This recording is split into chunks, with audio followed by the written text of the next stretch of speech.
నమస్కారం. Public focus news కి స్వాగతం. ఈనాటి వార్తలు. స్వర్ణాంధ్ర ఎర్త్ రేట్ 2047 లక్ష్యంగా ఆంధ్రప్రదేశ్ ప్రభుత్వం అడుగులు వేగవంతం చేసింది.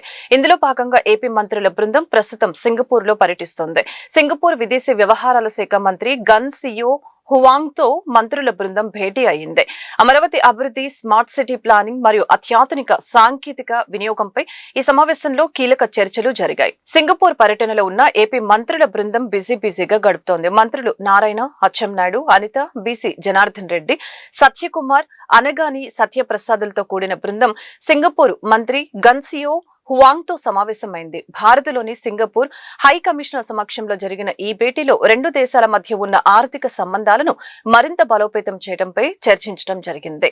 అలాగనే వ్యర్థాల నిర్వహణ, లాజిస్టిక్స్ మరియు పునరుత్పాదక ఇంధన రంగాల్లో పరస్పర సహకారంపై ఇరు దేశాల నేతలు ఒక అవగాహనకు వచ్చారు. సాంకేతిక రంగంలో విప్లవాత్మక మార్పులు తెచ్చే ఫిన్టెక్, ఆర్టిఫిషియల్ ఇంటెలిజెన్స్ వంటి అంశాల్లో భాగస్వామ్యంపై విస్తృతంగా చర్చించడం జరిగింది. ఈ పర్యటనతో సింగపూర్, ఆంధ్రప్రదేశ్ మధ్య పెట్టుబడుల ప్రవాహం పెరగటమే కాకుండా రాష్ట్రాభివృద్ధికి సరికొత్త బాటలు పడతాయని మంత్రులు విశ్వాసం వ్యక్తం చేస్తున్నారు. ఆంధ్రప్రదేశ్ ఉప ముఖ్యమంత్రి, జనసేనాని కొనితెల పవన్ కళ్యాణ్ సంపూర్ణ ఆరోగ్యంతో తిరిగి రావాలని రాష్ట్ర వ్యాప్తంగా ప్రార్థనలు మిన్నంటుతున్నాయి.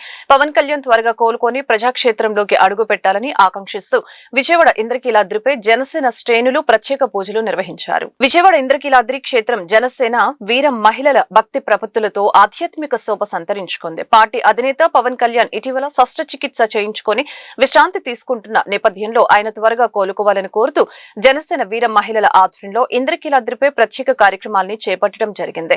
ఈ క్రమంలో పద్మావతి అజయ్ వర్మ ఠాకూర్ మోకాళ్లపై నడుస్తూ కొండపైకి చేరుకుని అమ్మవారిని దర్శించుకోవడం అందరినీ కదిలించింది. ప్రజాసేవ కోసం తన ఆరోగ్యాన్ని సైతం లెక్క చేయకుండా శ్రమిస్తున్న పవన్ కళ్యాణ్ క్షేమం కోసం రాష్ట్ర ప్రజలందరూ కోరుకుంటున్నారని, ఆయన సంపూర్ణ ఆరోగ్యంతో తిరిగి వస్తారని ఈ సందర్భంగా జనసేన నాయకులు ధీమా వ్యక్తం చేశారు. శాస్త్రచికిత్స జరగడం వలన మేమంతా కూడా నిన్న చుట్టుకున్న షాపుల్లో కానీ ఈరోజు వీర మహిళల్లో జనసేన వీర మహిళ రావి సౌజన్య గారి ఆధ్వర్యంలో ఇక్కడ ఈ కార్యక్రమాన్ని నిర్వహిస్తున్నాం. అమ్మవారికి మెట్లు పూజని ఎంతో ప్రాముఖ్యత పొందిన రాష్ట్రంలోనే, దేశంలోనే, ప్రపంచంలోనే ప్రాముఖ్యత పొందిన అమ్మవారు కనకదుర్గమ్మ. అంటే అమ్మ దయ ఉంటే అన్నీ ఉన్నట్లే అనే విషయానికి చూస్తే అమ్మ దయ మా అందరికీ ఉన్నది కాబట్టి ఆయనకి చిన్న శస్త్రచికిత్స జరగడం జరిగింది. ఇలాంటిది ఏమీ ఉండదు. దానికి ఆయురారోగ్యాలు అమ్మవారే కాదు, ముక్కోటి దేవతలు అందరూ కూడా ప్రసాదిస్తారు. ఖచ్చితంగా ఆయన లాంటి నాయకుడు మా అందరూ వెన్నట్టు ఉంటూ మమ్మల్ని ముందు నడిపిస్తారని కోరుకుంటూ ఆయనకు ఆరోగ్యాలు అమ్మవారు అయ్యవారు అందరూ కూడా ప్రసాదిస్తారని చెప్పి కోరుకుంటూ, జీతాల కోసం ఈ స్థాయిలో పని బంద్ జరగటం రాష్ట్ర చరిత్రలో ఇదే మొదటిసారి అని సిపిఎం నాయకులు దోనిపూడి కాశీనాథ్, మాజీ కార్పొరేటర్ బోయా సత్యబాబులు పేర్కొన్నారు. మంగళవారం సాయంత్రానికి అకౌంట్లలో డబ్బులు పడకపోతే రేపటి నుంచి సమ్మెను ఏ విధంగా కొనసాగించాలని దానిపై కీలక నిర్ణయం తీసుకుంటామని ప్రభుత్వాన్ని హెచ్చరించారు. వెంటనే జీతాలు చెల్లించాలంటూ మున్సిపల్ కార్మికులు ధర్నా చౌక్ లో మంగళవారం ధర్నా కార్యక్రమాన్ని నిర్వహించారు. ఈ కార్యక్రమంలో సిపిఎం నాయకులు సిహెచ్ బాబురావు, దోనిపూడి కాశీనాథ్, మాజీ కార్పొరేటర్ బోయా సత్యబాబు తదితరులు పాల్గొని మాట్లాడారు. సుమారు 60,000 మంది మున్సిపల్ కార్మికులు మంగళవారం విధుల్ని బహిష్కరించి సమ్మెకు దిగారని అన్నారు. జీతాల కోసం ఈ స్థాయిలో పనిబంద్ జరగడం రాష్ట్ర చరిత్రలో ఇదే మొదటిసారి అని తెలియజేశారు. అలాగే విజయవాడ నగరంలో పారిశుద్ధ్యం, డ్రైనేజీ, నీటి సరఫరా, వెహికల్ డిపో వంటి విభాగాలు పూర్తిగా స్తంభించిపోయాయని, నేటి సాయంత్రానికి అకౌంట్లలో జీతాలు పడకపోతే రేపటి నుంచి సమ్మెను తీవ్రతరం చేస్తామని హెచ్చరించారు. వేల మంది మున్సిపల్ కార్మికులు రోడ్డెక్కారు. కారణం ఈరోజు జీతాలు ఇవ్వాలి అని చెప్పి. అంటే 21వ తారీఖు వచ్చింది, ఇంతవరకు జీతాలు ఇవ్వకుండా కాలయాపన చేసేటువంటి దానికి ప్రభుత్వం ప్రయత్నం చేస్తుంది అని అంటే ఆకలితో అలమటించేటువంటి పరిస్థితి మున్సిపల్ కార్మికులకి తీసుకొచ్చేటట్టయితే రాబోయే కాలంలో పరిణామాలు తీవ్రంగా ఉంటాయని చెప్పి హెచ్చరించడానికే ఈరోజు పని బంద్. రాష్ట్రంలో మొత్తం కార్మికులందరూ కూడా వీధుల్లోకి వచ్చారు. విజయవాడ నగరంలో 20% మించి, అంటే అది పర్మనెంట్ కార్మికులు కలిపి 20% మించి ఈరోజు ఆప్కాస్ 100% ఈరోజు సమ్మెలో ఉన్నారు. అంటే పని బంద్లో ఉన్నారు. దీన్ని బట్టి అర్థం చేసుకోవాలి ప్రభుత్వం. అద్దెలు ఎలా కట్టాలి, కరెంటు బిల్లు ఎలా కట్టాలి, పిల్లల ఫీజులు ఎలా కట్టాలి, పరీక్ష ఫీజులు ఎలా కట్టాలి, ఇంట్లో ఏ విధంగా కూడు తినాలి అని చెప్పనేటువంటిది 3 పూట్ల కనీసం 2 పూట్లైనా పిల్లలకి అన్నం పెట్టుకోగలిగినటువంటి పరిస్థితి లేదు అని చెప్పనేటువంటిది అలమటించేటువంటి పరిస్థితుల్లో ఈరోజు రోడ్డు ఎక్కాల్సినటువంటి పరిస్థితి వచ్చింది. అందుకనే ఈరోజు పని జరిగింది. నేను చెప్తా ఉన్నా చంద్రబాబు నాయుడు గారికి, నువ్వు రోడ్డు మీద వెళ్తా ఉంటే తట్టు పడతా ఉందంట, ఎలర్జీ వస్తూ ఉందంట, రోడ్లన్నీ నడిపిస్తూ ఉన్నావు, తాగే నీళ్ళని రోడ్డు మీద పారబోయిస్తూ ఉన్నావు ఇదే కార్మికుల చేత. కానీ కార్మికుడికి తాగేదానికి మాత్రం నీటి చుక్క దొరకడంలా ఇదే చంద్రబాబు నాయుడు నీ పాలన తీరు. జీతాలు ఇవ్వవు, నీ తాగే నీళ్ళు ఇవ్వవు, తినడానికి తిండి ఇవ్వవు, ఇదా నువ్వు చేసే పని అని చెప్పనేటువంటి అడుగుతున్నావు. 21వ తారీఖు వస్తే జీతాలు ఇవ్వకుండా ఏం చేయదలుచుకున్నామని చెప్పనేటువంటి అడుగుతున్నాం. మున్సిపల్ మంత్రి పర్యటనలు చేస్తూ ఉన్నాడు, ఫారిన్ ట్రిప్పులు వేస్తూ ఉన్నాడు. ఈ రకమైనటువంటి పరిస్థితుల్లో నీ పాలన ఉంది. ఇది ఎంత మాత్రం కూడా మంచిది కాదని చెప్పదలిచాం. ఈరోజు ఇది ట్రయల్ మాత్రమే. సాయంత్రం లోపు రాష్ట్రంలో ఉన్న మున్సిపాలిటీల్లో కార్పొరేషన్స్లో శాలరీలు అకౌంట్లో పడినయా లేదా చూస్తాం. అది కనుక పడకపోయినట్లయితే ఇదే పని బంద్ కంటిన్యూగా చేయదలుచుకున్నాం, కాసుకోమని చెప్పనని ఈ సందర్భంగా చెప్పదలిచాం. స్వచ్ఛాంధ్ర, స్వచ్ఛ కార్పొరేషన్ ఏమైందా? ఈ కార్మికుల వల్లే కదా నీకు అవార్డులు వస్తా ఉన్నాయి. ఈ కార్మికుల వల్లే కదా. ఉపాధ్యాయులకు రావాల్సిన పెండింగ్ ఆర్థిక బకాయిలను ప్రభుత్వం వెంటనే విడుదల చేయాలని పీఆర్టీయూ ఎన్టీఆర్ జిల్లా అధ్యక్షులు షేక్ నవాబ్ జానీ, ప్రధాన కార్యదర్శి రాఘవరాజు డిమాండ్ చేశారు. ప్రభుత్వం తక్షణమే స్పందించకపోతే రాష్ట్ర వ్యాప్తంగా ఆందోళన మరింత ఉధృతం చేస్తామని హెచ్చరించారు. ఉద్యోగ, ఉపాధ్యాయ, పెన్షనర్ల అపరిష్కృత సమస్యల సాధన కోసం పీఆర్టీయూ రాష్ట్ర నాయకత్వం పిలుపుల భాగంగా రాష్ట్ర వ్యాప్తంగా అన్ని జిల్లాలలో ధర్నా కార్యక్రమాలు జరుగుతున్నాయి. ఎన్టీఆర్ జిల్లా కమిటీ ఆధ్వర్యంలో ధర్నా చౌక్ లో మంగళవారం ధర్నా నిర్వహించారు. ఈ కార్యక్రమంలో పీఆర్టీయూ ఎన్టీఆర్ జిల్లా అధ్యక్షులు షేక్ నవాబ్ జానీ, ప్రధాన కార్యదర్శి రాఘవరాజు పాల్గొని మాట్లాడారు. నూతన పీఆర్సీ కమిటీని నియమించాలని, 30% మధ్యంతర భృతి ప్రకటించాలని, ఉపాధ్యాయుల ఏక సర్వీస్ రూల్స్ అమలు చేయాలని ఈ సందర్భంగా డిమాండ్ చేయడం జరిగింది. ప్రభుత్వం తక్షణమే స్పందించకపోతే రాబోయే రోజుల్లో రాష్ట్ర వ్యాప్తంగా ఉద్యమిస్తామని హెచ్చరించారు. ప్రధాన కార్యదర్శి సోలా రాఘవరాజు, మేము ఈ రోజు చేపట్టినటువంటి ధర్నా ఉపాధ్యాయ, ఉద్యోగ, పెన్షనర్ల యొక్క ఆర్థిక బకాయిలను రాబట్టుకోవడం కోసం. ఈ ఆర్థిక బకాయిలు ఎప్పటి నుండి ఉన్నాయి? 22 జులై నుండి. ఎటువంటి ఆర్థిక బకాయిలు? డిఏకి సంబంధించినటువంటివి, ఆపే లీవ్కి సంబంధించినటువంటివి, అట్లానే పిఎఫ్, ఏపీజీఎల్ఐ, జిఏఎస్, ఇవన్నీ కూడా ఆర్థిక బకాయిలు. ఈ ఆర్థిక బకాయిల్ని మాకు రావాల్సినటువంటి వాటిని ప్రభుత్వాన్ని హామీ ఇచ్చిన మేరకు మేము సకాలంలో ఇవ్వమని చెప్పేసి కోరుతున్నాం. ఎంతో చాచివేత ధోరణితో విసిగి వేసారి ఇప్పటికి మేము ధర్నాకి దిగవలసి వచ్చింది. మా పీఆర్టీ సంఘం 3.5 సంవత్సరాల నుండి ధర్నా అనేది చేపట్టలేదు. ఎంతో విసిగి వేసారితే కానీ ఈ ప్రభుత్వ, ఉద్యోగ, ఉపాధ్యాయ ఆర్థిక బకాయిలు నష్టపోతున్నారనే ఉద్దేశంతో మేము ఇవ్వాలని చెప్పేసి ఈ ధర్నా చౌక్ సందర్భంగా డిమాండ్ చేస్తున్నాం. అట్లానే కాకుండా ఆర్థిక విషయాల్లోనే కాకుండా సర్వీస్ రూల్స్ లో ఇప్పుడు మండలానికి 2 ఎంఈఓలు అని చెప్పారు. 2 ఎంఈఓల్లో జూనియర్ అయినటువంటి స్కూల్ అసిస్టెంట్ ఎంఈఓ 1గా ఉన్నారు. గజిటెడ్ అయినటువంటి హెడ్ మాస్టర్లు గ్రేడ్ 2గా ఉన్నారు. ఇది సర్వీస్ రూల్స్ లో ఉన్నటువంటి ప్రధానమైన కేటర్లో ఉన్నటువంటి వాళ్ళే మండలాల్లో ఎంఈఓలుగా కేటాయించాలి. అదే రకంగా మండలేకోకుండా ఉంటేనే కానీ పరిపాలన సౌలభ్యమో, విద్యా వ్యవస్థ కుంటుపడిపోకుండా అంతేకాదు సర్వీస్ రూల్స్ అమలు చేయాలని గత 20 సంవత్సరాల నుండి మేము పోరాడుతున్నాం. సర్వీస్ రూల్స్ వచ్చినట్లయితే విద్యా వ్యవస్థ సక్రమంగా, సరిగ్గా, ఉన్నతంగా జరగడానికి మేము ఆర్థిక బకాయిలు ఒక్కటే కాదు, ఈ ప్రభుత్వ బడులు, ఈ ప్రభుత్వ ఉన్నత పాఠశాలలు, ఈ ప్రభుత్వ పాఠశాలలు పల్లెల్లో ఏవైతే ఉన్నాయో పిఠాపురంలో కూటమి రాజకీయాలు ఒక్కసారిగా వేడెక్కాయి. అభివృద్ధి కార్యక్రమం కాస్త రాజకీయ రణరంగంగా మారింది. మాజీ ఎమ్మెల్యే ఎస్వీఎస్ఎన్ వర్మ, పెండెం దొరబాబు మధ్య చోటు చేసుకున్న వాగ్వాదం తోపులాటకు చోటు చేసుకుంది. ఫ్లెక్సీలో ముఖ్యమంత్రి ఫోటో లేకపోవటమే ఈ వివాదానికి ప్రధాన కేంద్ర బిందువు అయింది. కాకినాడ జిల్లా పిఠాపురంలోని పాడ కార్యాలయం వేదికగా జరిగిన పీఎం ఆవాస్ యోజన కార్యక్రమంలో తీవ్ర ఉద్రిక్తత నెలకొంది. అధికారికంగా నిర్వహించిన ఈ కార్యక్రమం కోసం ఏర్పాటు చేసిన ఫ్లెక్సీలో ముఖ్యమంత్రి చంద్రబాబు నాయుడు ఫోటో లేకపోవడంపై టీడీపీ మాజీ ఎమ్మెల్యే ఎస్వీఎస్ఎన్ వర్మ తీవ్ర ఆగ్రహం వ్యక్తం చేశారు. అధికారుల నిర్లక్ష్యంపై ఆయన మండిపడుతున్న తరుణంలో జనసేన జిల్లా అధ్యక్షులు తుమ్మల బాబు జోక్యం చేసుకోవడంతో వివాదం మొదలైంది. ఈ క్రమంలోని మాజీ ఎమ్మెల్యే జనసేన నేత పెండం దొరబాబు వర్మపైకి దూసుకు వెళ్లాడు. పిచ్చి పిచ్చి వేషాలొద్దు అంటూ హెచ్చరించడంతో ఇరు నేతల మధ్య తీవ్రస్థాయిలో వాగ్వాదం చోటు చేసుకుంది. ప్రస్తుతానికి పోలీసులు ఇరు వర్గాలను సముదాయించినప్పటికీ పిఠాపురంలో రాజకీయ వాతావరణం మాత్రం ఇంకా నివురు కప్పిన నిప్పులాగానే ఉంది. ప్రోటోకాల్ విషయంలో అధికారుల వైఫల్యం ఉందా లేక స్థానిక నాయకత్వాల మధ్య సమన్వయ లోపం ఉందా అన్నది ఇప్పుడు ప్రశ్నార్థకంగా మారింది.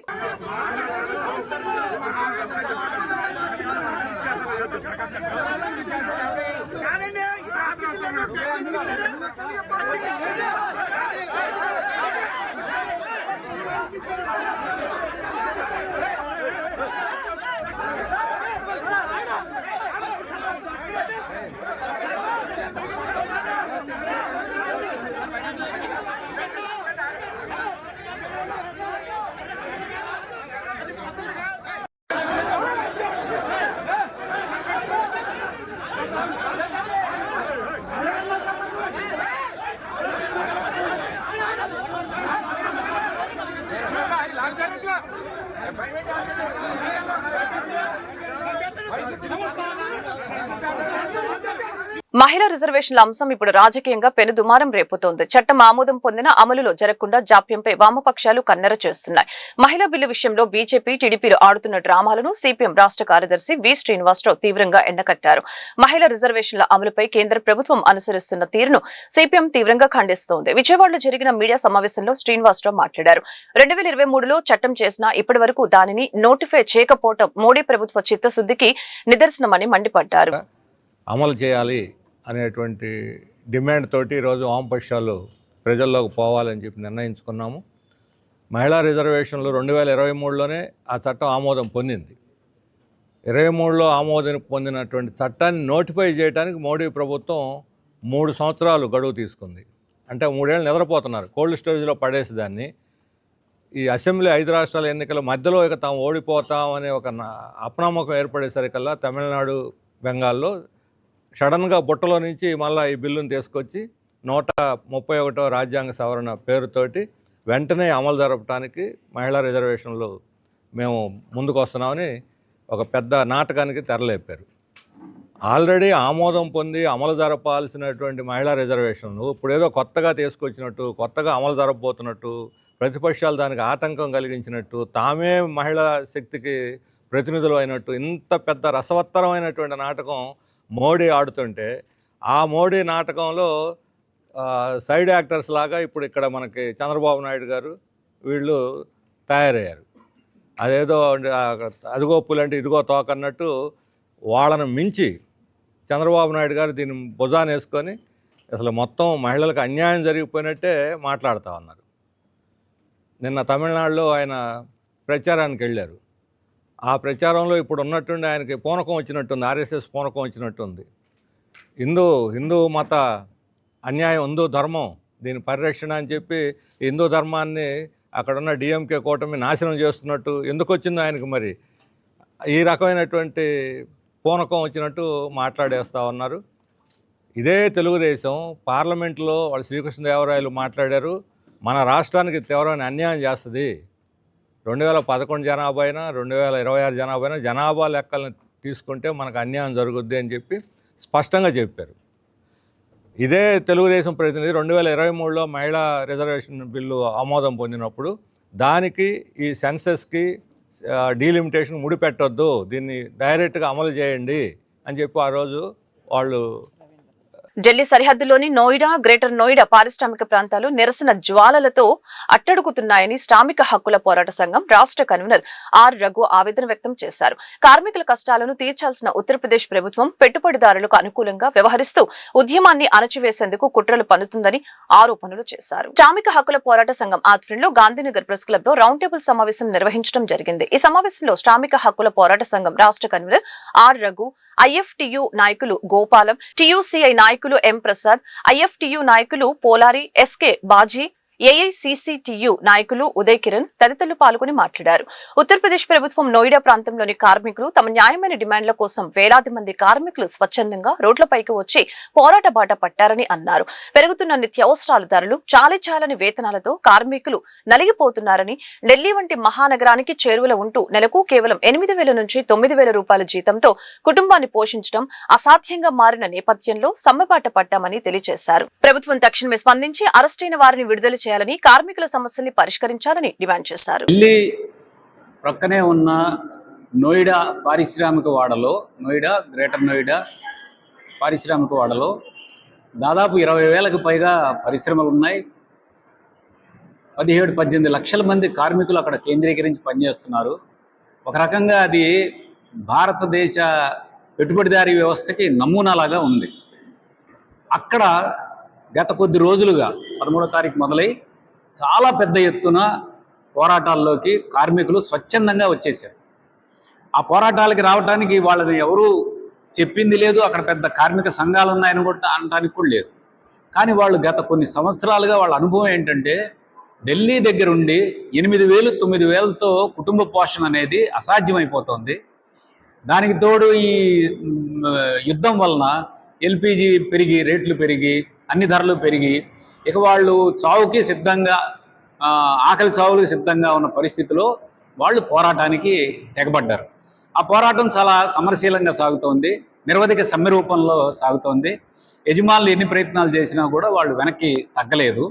ఇటువంటి నేపథ్యంలో యూపీ ప్రభుత్వం, ఆదిత్యనాథ్ ప్రభుత్వం అత్యంత కుట్రపూరితంగా వాళ్ళ కోరికల్ని మన్నించి వాళ్ళకి సహాయం చేయాల్సింది పోయి పెట్టుబడిదారులకి అనుగుణంగా ఉండే ప్రభుత్వం కాబట్టి అక్కడ పోలీసు ద్వారా కోవర్ట్లని జొప్పించి వాళ్ళని అక్కడ కొంతమంది చేత అరాచకాలు సృష్టించి దాన్ని మిషగా చూపించి దాని ముసుగులో మొత్తం కార్మిక నాయకుల మీద, కార్మికుల మీద అతి దుర్మార్గమైన కేసులు పెట్టి 350 మంది కార్మికుల్ని అరెస్టులు చేసి వాళ్ళకి కనీసం ఛార్జ్షీట్ ఇచ్చిన దాఖలా లేదు, మెమోలు ఇవ్వలేదు. వాళ్ళందరినీ తీసుకెళ్ళి ఎక్కడ బంధించారో కూడా తెలియదు. వాళ్ళకి మద్దతుగా వచ్చిన అనేక మంది మేధావుల్ని, పాత్రికేయుల్ని, కార్మిక నాయకుల్ని వీళ్ళందరి మీద కేసులు పెట్టారు. మజ్దూర్ బిగుల్ అనే ఒక సంస్థ ఏదైతే ఇప్పటి వరకు చాలా కాలంగా కార్మికుల మధ్య పనిచేస్తుంది. కులమతాలకు అతీతంగా కష్టాల్లో ఉన్న ప్రతి వ్యక్తికి సాయం అందించడమే మహాదల్ సేవా సంస్థ ప్రధాన ఉద్దేశమని సంస్థ వ్యవస్థాపక అధ్యక్షులు గణేష్ మహారాజ్ వెల్లడించారు.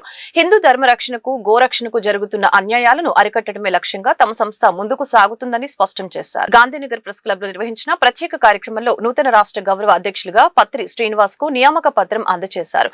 ఈ సందర్భంగా నిర్వహించిన విలేకరుల సమావేశంలో మాట్లాడుతూ గణేష్ మహారాజ్ సమాజ సేవ చేయాలన్న ఉద్దేశంతోనే ఈ సంస్థను ఏర్పాటు చేయడం జరిగిందని తెలిపారు.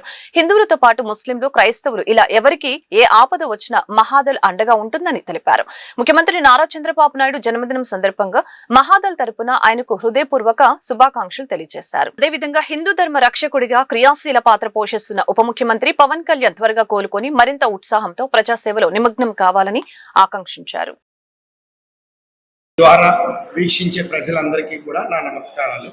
నా పేరు పత్రి శ్రీనివాస్ అండి. ఈ మహాదల్ అనే ఒక వ్యవస్థలో నాకు ఈ అవకాశం ఇచ్చిన గణేష్ మహారాజ్ గారికి కృతజ్ఞతలు తెలుపుకుంటున్నాను. ఎందుకంటే ఇప్పటి వరకు వాళ్ళు చాలా యాక్టివిటీస్ చేశారు. నాట్ ఓన్లీ మహాదల్ అంటే ఒక హిందూకి సంబంధించిందనే కాదండి, కష్టంలో ఉన్న ప్రతి వ్యక్తికి సహాయపడేది మహాదల్. అది హిందువులు అవ్వచ్చు, ముస్లిమ్స్ అవ్వచ్చు, క్రైస్తవులు అవ్వచ్చు, ఇతరులు అవ్వచ్చు. మహాదల్ అనే వ్యవస్థ ద్వారా ఎవరికి ఏ కష్టం ఉన్నా, మంచైనా చెడైనా వాళ్ళకి సపోర్ట్గా ఉంటూ ఈ రోజు వరకు మన రాష్ట్ర అధ్యక్షుడు గణేష్ మహారాజ్ గారు ఎన్నో కార్యక్రమాలు చేశారు. రీసెంట్గా ఆయనతో కలిసి నేను 1-2 కార్యక్రమాలు చిన్నవి చేశాను. మరో ఎన్నో చేయాలని కోరుకుంటూ ఆయన నన్ను ఇందులోకి ఆహ్వానించడం జరిగింది. ఆహ్వానించిన దానికి ఇవాళ నేను వచ్చిన ఇందులో మీ పాత్రికేయుల ముందు వచ్చి జాయిన్ అయినందుకు కృతజ్ఞతలు తెలుపుకున్నాను. ఒకటి ఏంటంటే హిందువులకి జరిగే అన్యాయాలు, గోరక్షకు జరిగే అన్యాయాలు, హిందూ ధర్మ రక్షణ కొరకు పాటుపడే ప్రతి ఒక్కళ్ళు ఇప్పుడు రాష్ట్రంలో 3 నాయకులు ఉన్నారు. కూటమి ప్రోగ్రాంతో వాళ్ళు ముందుకెళ్తున్నారు. నారా చంద్రబాబు నాయుడు గారు, పవన్ కళ్యాణ్ గారు, మాధవ్ గారు. సెంట్రల్లో నరేంద్ర మోడీ గారు. వాళ్ళు నాట్ ఓన్లీ ఒక పార్టీ కానీ సపోర్ట్గా కాకుండా ధర్మాన్ని రక్షించుకుంటూ డబుల్ ఇంజిన్ సర్కారు చేసుకుంటూ ఎలా వెళ్తున్నారో వాళ్ళ అండదండలు కూడా మాకు ఉండాలని కోరుకుంటూ మీ ద్వారా ఈరోజు ఒక చిన్న విషయం ఇవాళ గౌరవ అంగరంగ వైభవంగా సీఎం చంద్రబాబు జన్మదిన వేడుకలు పొదిలి విశ్వనాథపురం సెంటర్ లో డాక్టర్ సయ్యద్ ఇమాంసా ఆధ్వర్యంలో భారీ కేక్ కటింగ్ కార్యక్రమం ఏర్పాటు చేసి కేక్ కట్ చేసిన అనంతరం సీఎం చంద్రబాబుకు జన్మదిన శుభాకాంక్షలు తెలిపారు. ఈ సందర్భంగా ఆయన మాట్లాడుతూ చంద్రబాబు నాయుడు నిండు నూరేళ్లు ఆయురారోగ్యాలు అష్టైశ్వర్యాలతో తొలుతూగాలని రాబోయే మరెన్నో అభివృద్ధి బాటలు వేసి ప్రజా జీవితాల్లో వెలుగులు నింపాలని ఆకాంక్షించడం జరిగింది. కార్యక్రమంలో కూటమి నాయకులు, తెలుగుదేశం కార్యకర్తలు, అభిమానులు తదితరులు పాల్గొన్నారు. దేవుడైనటువంటి ముఖ్యమంత్రి చంద్రబాబు నాయుడు గారి బర్త్డే ఎంతో సంతోషంగా హ్యాపీగా చేసుకుంటున్నాము. ఈ వాతావరణంలో రాష్ట్ర ప్రజలు కూడా ఎంతో హ్యాపీగా ఉన్నారు. ఎందుకంటే ఈ 2 సంవత్సరాలు మన గవర్నమెంట్ వచ్చిన ఇక్కడి నుంచి ప్రజల మీద కేసులు లేవు, పొలాల ఆక్రమణలు లేవు, ఎక్కడ కూడా కొట్లాటలు లేవు, ఏమి లేకుండా ప్రజలందరూ కూడా సుఖ సంతోషాలతో హ్యాపీగా ఉన్నారు. కాబట్టి మరొకసారి మన ముఖ్యమంత్రి గారి చంద్రబాబు నాయుడికి శుభాకాంక్షలు చేసుకుంటున్నాను. మార్కాపురం కాన్స్టిట్యూషన్ ముందు బర్త్డే జరుపుకొని మనకు వెలుగొండేస్తామని చెప్పి మాటిచ్చారు, జిల్లా ఇస్తామని చెప్పి మాటిచ్చి జిల్లా చేశారు. అలాగే పొదులు కూడా పెద్ద నీళ్లు తెస్తానని చెప్పి కూడా మాకు చెప్పి ఉన్నారు. ఆల్రెడీ మనకు జిల్లా వచ్చేసింది. ఈ మండల ప్రజలు కానీ, మన మార్కాపురం ప్రజలు కానీ, రాష్ట్ర ప్రజలందరూ కూడా ఎంతో సుఖ సంతోషాలతో ఉన్నారు. త్వరలో మళ్ళీ కూడా ముఖ్యమంత్రి కావాలని మనందరూ కూడా అన్నగారిని. ఈరోజు మార్కాపురం శాసనసభ్యులు శ్రీ కందుల నారాయణ రెడ్డి మార్కాపురం పట్టణంలోని ఎస్సీ బీసీ కాలనీలో ఉన్న డ్వాక్రా బజార్లో నియోజకవర్గంలోని మార్కాపురం, తరులుపాడు, కొనకనంమిట్ల, పొదిలి మండలాలకు చెందిన డ్వాక్రా వివోఏలకు ప్రభుత్వం అందించిన చరవాణిల్ని పంపిణీ చేశారు. ఈ సందర్భంగా మాట్లాడుతూ మన రాష్ట్ర ముఖ్యమంత్రి వర్యులు నారా చంద్రబాబు నాయుడు మహిళల కోసం డ్వాక్రా వ్యవస్థను తీసుకువచ్చారని, ఈ వ్యవస్థ లేక ముందు మహిళలు ఎక్కువగా పొలం పనులు చేసేవారని, కానీ ఇప్పుడు డ్వాక్రా వ్యవస్థతో మహిళలు స్వయం శక్తితో అన్ని రంగాల్లో అభివృద్ధి చెందుతున్నారని తెలియజేశారు.